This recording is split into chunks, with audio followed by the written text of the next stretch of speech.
We've spent a lot of time preparing grammars. Now we reach the actual implementation. How does a parser algorithm actually read an input string and validate it against a set of rules? Look at this architectural breakdown.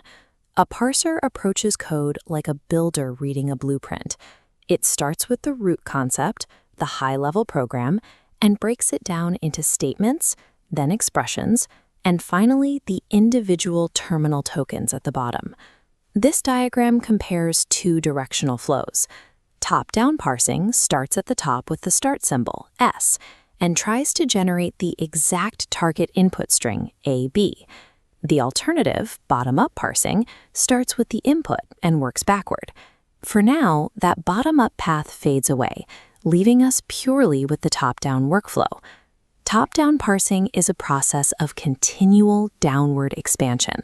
The algorithm repeatedly applies production rules, growing a tree from a single root concept down to a specific sequence of text. Here is a layout showing our rules and our target. We have a simple grammar where S produces AA and A produces B.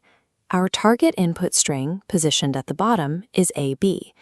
The parser begins by expanding the start symbol, S. The rule generates an A and an A. Immediately, the parser checks the generated terminal. It highlights to confirm a match with the first character of our target input string. With the A matched, the algorithm systematically moves to the next unmatched non-terminal on the left, in this case, A. It expands A into B. By always expanding the leftmost unfinished non-terminal, the parser builds a leftmost derivation. Reading left to right across the bottom leaf nodes confirms a complete match with our target. But reality is rarely this simple. Look at this decision node. When a single non-terminal has multiple valid production rules, the parser faces a choice. From E, should it branch down to T, or should it branch to E plus T? This is the production selection problem. Choosing the correct rule at these exact intersections is the central mechanical challenge of the entire top-down parsing algorithm. This animation shows what happens when the parser guesses incorrectly. Given the rules S produces AB or AC and a target input of AC, the algorithm might blindly pick the first option. The tree expands S into A and B. The A matches, but the B is a failure against our required C. The parser must execute backtracking. It retracts back up the tree, throwing away its work, to try the alternative rule. A new branch extends to A and C, finally securing a match. This diagram shows a much deadlier trap, left recursion.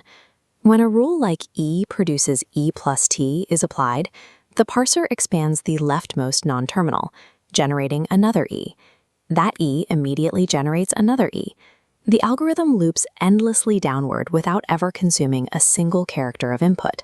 Backtracking forces the computer to discard work and re-examine the same input strings, while left recursion creates fatal infinite loops. A top-down parser needs a more efficient approach to be viable in real-world compilers. Here is a grammar where A produces either AB or BC, alongside a target input starting with the letter A. Look at the options. Which rule guarantees we avoid backtracking? Because the available paths start with distinctly different terminal letters, the parser analyzes the first character of the input and instantly locks in the correct path. There is no guessing. This optimized, guess-free mechanic is called predictive parsing. It allows the algorithm to select the correct production in a single pass without the need for trial and error.